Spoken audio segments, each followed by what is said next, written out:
Hello everyone, welcome to another Clearcode video. My name is Michael and I'm Head of Marketing here at Clearcode. And today I'm joined with Clearcode CEO, Piotr Banaszczyk. In this video, we're going to be talking about Google Chrome's Privacy Sandbox and also explain what FLoC is and how it works. We recently recorded another video where we talked about the role of third-party cookies in programmatic advertising, which you can also watch on our YouTube channel. So Piotr, the first question is, what is Google Chrome's Privacy Sandbox? In general, it's not a single solution. It's more set of solutions that are aimed to replace the current approach that lacks of privacy with dedicated tools without having too much impact on how the advertising that we used to is working. In other words, there are multiple areas within the AdTech MarTech ecosystem, and those needs to be tackled. And the Privacy Sandbox is basically name for the solutions that will then hopefully replace the existing ones with the proper ones. Mm-hmm. Yeah, excellent. And I know within the Privacy Sandbox, as you just mentioned, there's a bunch of different standards. It's not just one, but there's a few. So what are some of the main ones within the Privacy Sandbox? Like what are some of the main standards and APIs inside of it? I think that it will be very hard to name them all finally. Like this is still work in progress and a lot can change. However, as for now, I would divide them into like four areas around which the conversation is happening. So the contextual targeting, which is the easiest, the most simple one on way to target the proper audiences. So with by the contextual targeting, we mean that if you are visiting, I don't know, the travel page, then obviously it's a great place to put ads related with holidays or with travels or with I don't know, nice places or restaurants. It means basically that in context of the given websites or a single article, we know who are or what are the people interested in, and then we can, based on those interests, target the ads. Then we have this audience targeting called FLoC. It's very controversial, and I do believe that we will explore this a bit more during the next part of the conversation. However, in general, this is the simplest solutions, simplest replacement to the third-party cookies, partially, and I will tell you later why.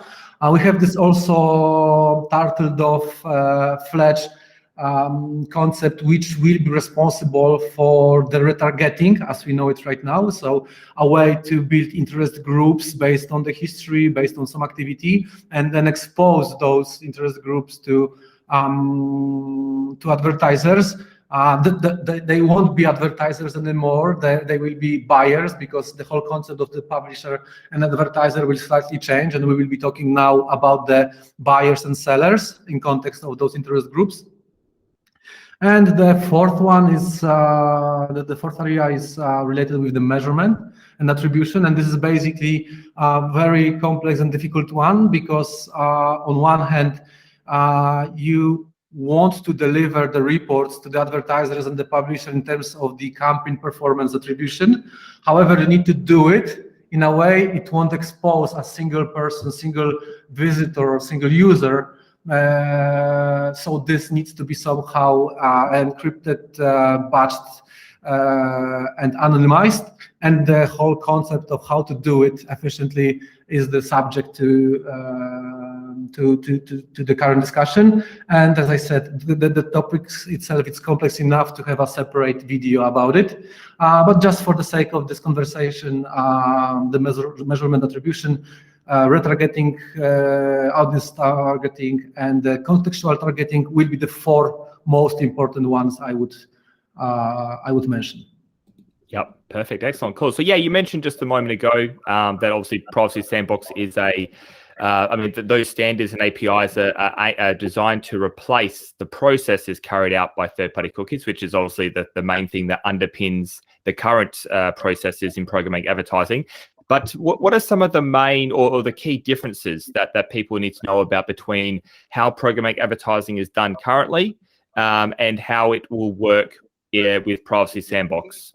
Yeah, I would be very careful saying today, like, this is how it's working right now, and this is how the replacement will look like, because again, actually, there are ideas, there are directions. However, Google postponed the whole implementation by the next 2 years because of a lot of the questions and issues that has arisen over those last 2 years.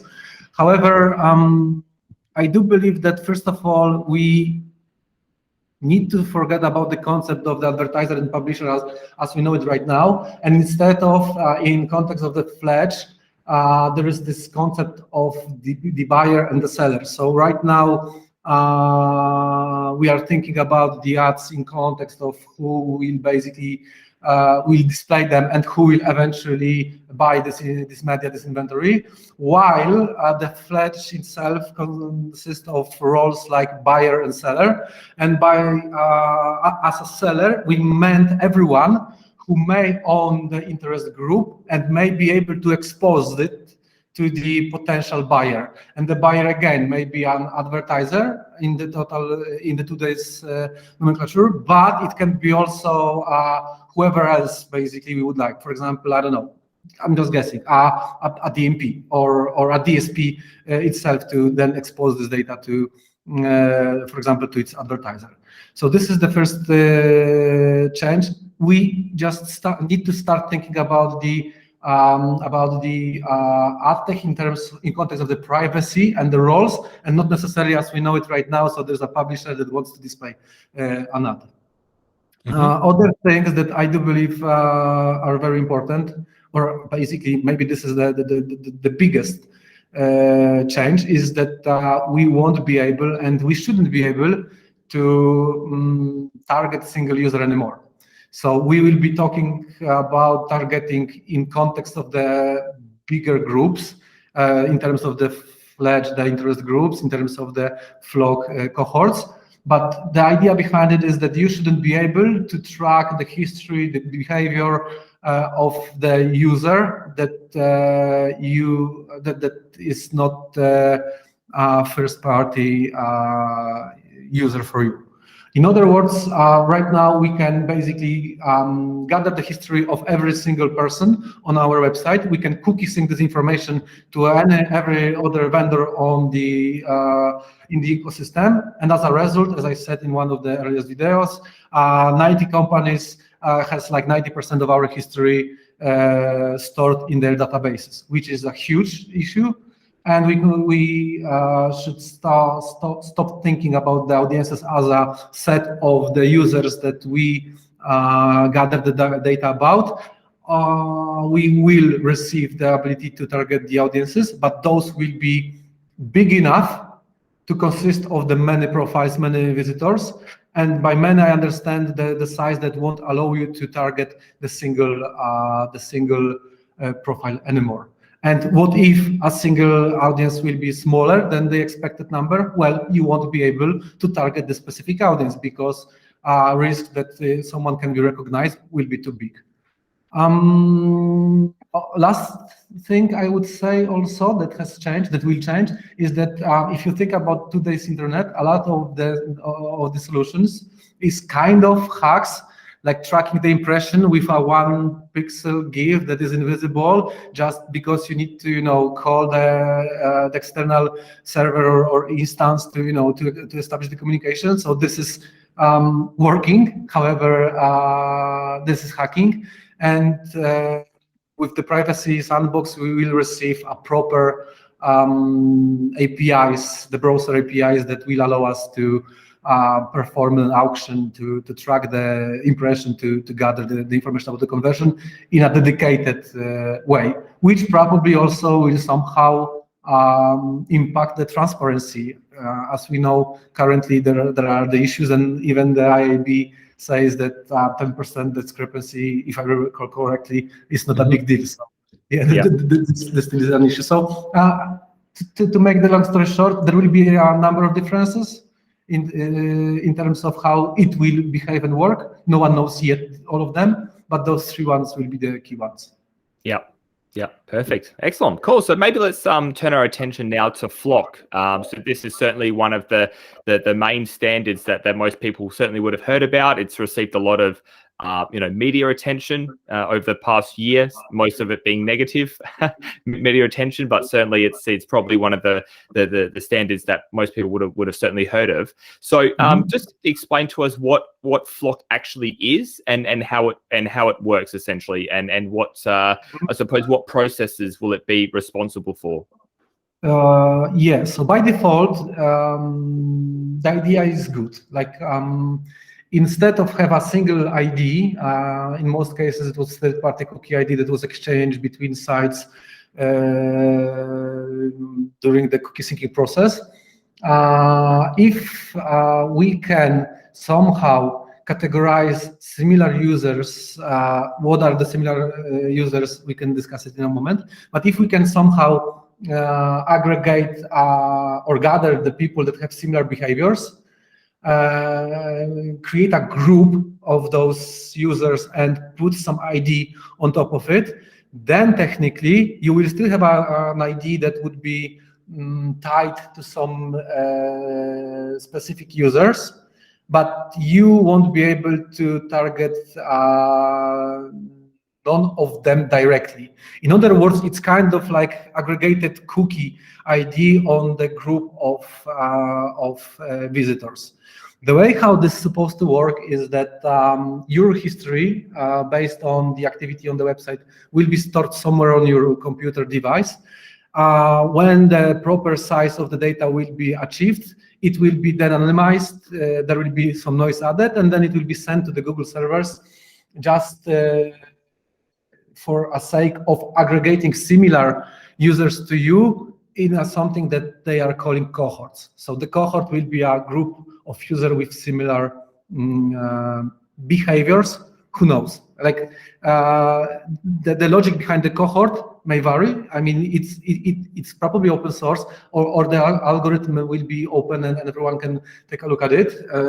But the idea there is that based on your activity, machine or someone or something will decide that hey, you are pretty similar to the user B, C, D, E, and because there's a number of you that are enough to aggregate, we can then expose you anonymously to the internet, so this cohort can then be used. The specifics of the cohort is that Google technically will not know what this cohort means. For them, based on the history, they will use something to decide whether this is similar user to user A or not. But the whole point of creating those cohorts is then to allow publishers or advertisers to decide what this cohort means to them. In other words, let's imagine that there are like 100,000 people that fall into the single cohort XYZ. And if I'm a publisher and I'm trying to see what is happening on my website, I can see that a user, I don't know it, with the cohort XYZ is viewing the sport or the news related with the sport on my portal. I can then extract this cohort ID, which is XYZ, let's say, and then I can store in my ad server the information that the user XYZ is interested in sport. Since now, I can basically start targeting this user and anyone from the cohort XYZ with the sports-related ads, because I'm assuming, based on the behavior, that the rest of them, or rest of the cohort, the rest of the visitors from this cohort will have similar interests. And this is basically very similar to what has been done with cookies. However, in this particular case, we are not limited to the single person.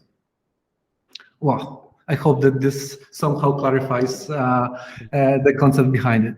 Yeah, definitely. That was quite a lengthy explanation there. So thank you very much, Piotr. And as you've just, you mentioned, there's quite a lot to FLoC. And I think that one of the interesting things about it for me is that the federated learning part, because obviously FLoC, stands for Federated Learning of Cohorts. And from what I know, this is kind of like a combination of on-device processing and machine learning. And so quite a new way of particularly for programmatic advertising, it's a very new way of running audience targeting. So it'll be, I think even for Google, right, in this particular context, it's a very new thing. So as you mentioned before, there's still a lot of testing to be done. There's still quite a bit of a way to go before FLoC is, sort of, let's say, fully released. Definitely. And there are some obvious problems with it. I mean, the one that everyone talks about is that ultimately all the data is being sent to the Google. So part, even if part of this data is anonymized, the noise is added. Ultimately, it's the Google and the Google servers and the Google's machines that are basically processing this data. And then even if it's like open sourced, but still, they are the ones that are the hub for all this data to be processed. So I'm not 100% sure, is it in anyone's interest to allow or to be dependent on the single provider, I don't know, viability in terms of like, what if it will fail? Or the single provider intentions, like what if Google will change at some point their intention? They will have like the whole history of user behaviors, anonymized technically, but still. So there are some issues with this approach.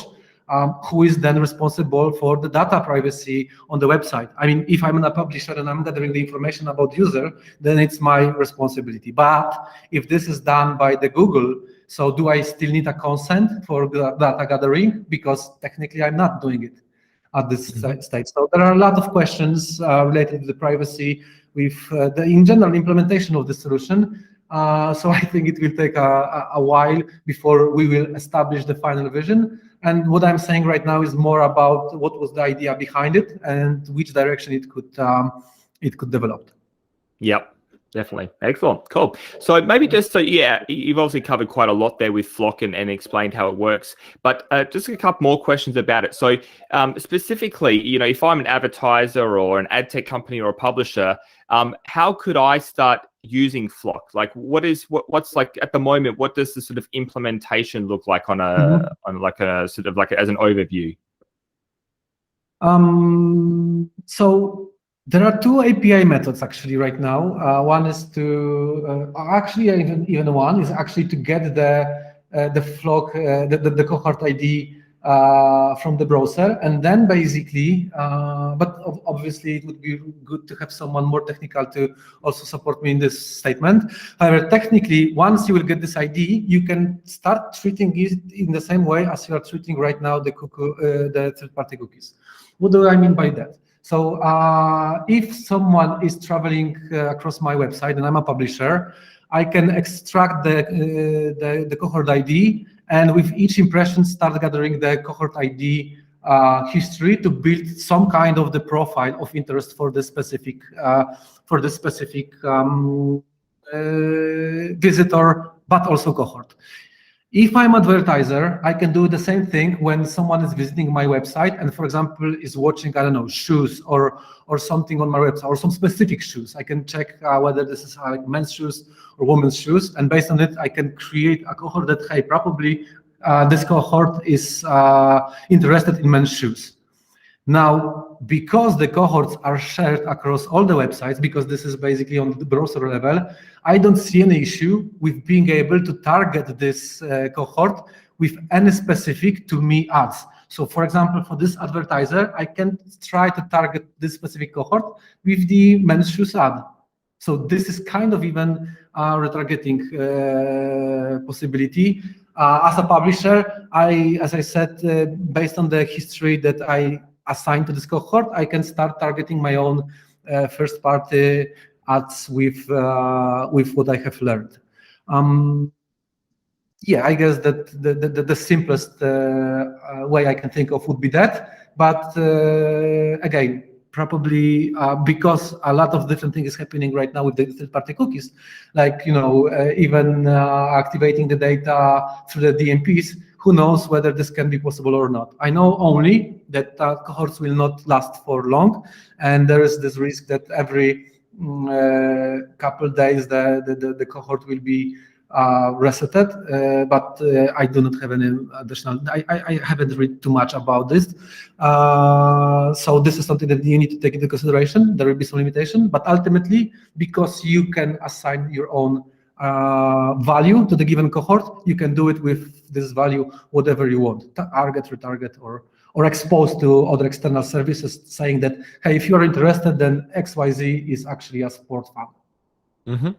Yeah, cool, excellent. And I also read that, let's say if you're a publisher and you don't want to be involved in this whole FLoC thing, or if you don't want your visitors to be, included in these cohorts, you can also opt out, right? There's some kind of code that you can add to your site. Exactly. There is opt-out policy described in the specification, and it shouldn't be an issue to do so. Mm-hmm.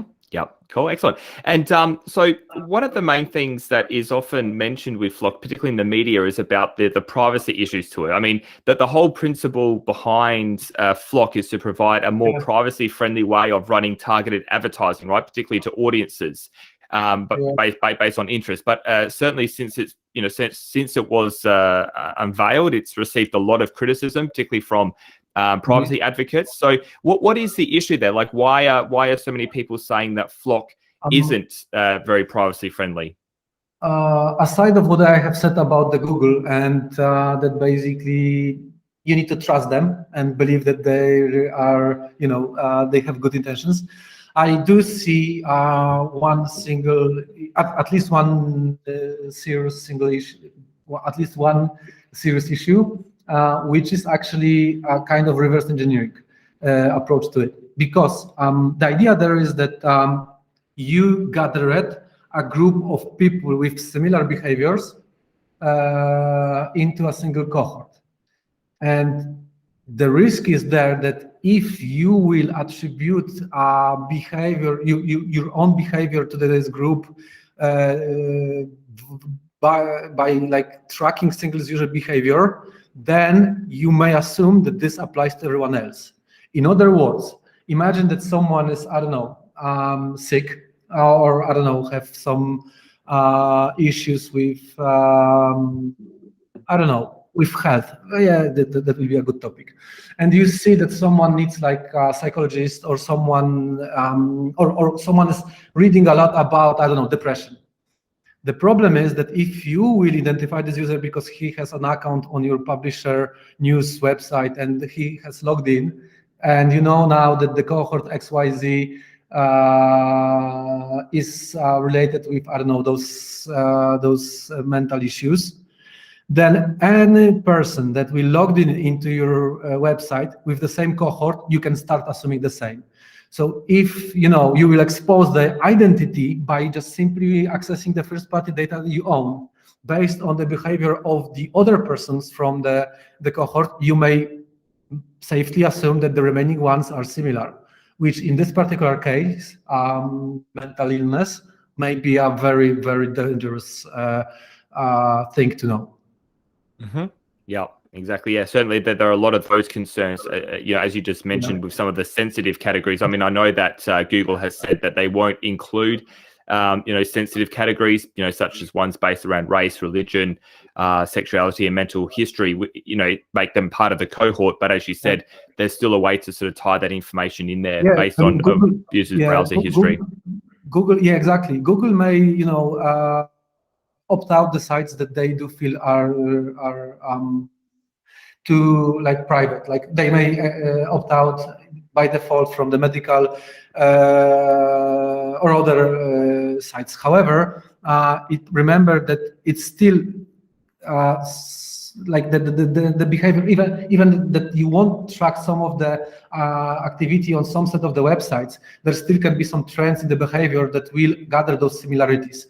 and the Google will only create a cohort for you, but then the publisher itself, it's also the one who will give this cohort a meaning. So if you own, I don't know, the medical center or page related with the medical news or articles, you can still then start tracking those people based on your own history, not the same one that was used to build a cohort. So it's like, so yeah, this may be still dangerous, even though Google intention is not to gather this information. You as a publisher or as an owner of the data, or as someone who processed the visitor, can still expose some information that the Google wasn't intended to. Mm-hmm. Yeah, definitely. Yeah. Cool. Excellent. Okay, Piotr. So maybe just to finish up, just getting back to the topic of Privacy Sandbox for a moment here. So you've obviously mentioned what the programmatic advertising world will look like with Privacy Sandbox, but what are some of the things that won't change when Privacy Sandbox is eventually implemented? So I think that the first-party data, the walled garden approach, is something that will remain as it is right now. So if you are a bigger publisher, if you have your own audiences that you can make valuable for the potential advertisers, if you will rely on the private marketplaces, then basically you will be safe, because the first-party data topic is out of the discussion, and it only relates to the third-party cookies. So this definitely will remain as it is. I would say that it's not like the internet or the AdTech will end, because there is a huge multi-billion-dollar business, and for a player like Google, which actually is like 65% of the market in terms of the browsers, removing third-party cookies would mean losing a lot of the income. So they will like to all these methods that we are using right now today to target, retarget people remain as we know. So you should still be able to do it, however, in a different way, which we were discussing earlier. Okay, excellent. Well, I think we can leave it there for today, Piotr. I think you've certainly covered quite a lot in today's video. So I hope everyone's learned a little bit more about Privacy Sandbox and also FLoC and how those things will work. We have created some other articles about Google Chrome's Privacy Sandbox and also FLoC as well on our blog. So I'll leave some links in the description below if you wanted to go and look into these topics a little bit further. But yeah, thank you very much for your time today, Piotr, and we'll see you on the next video.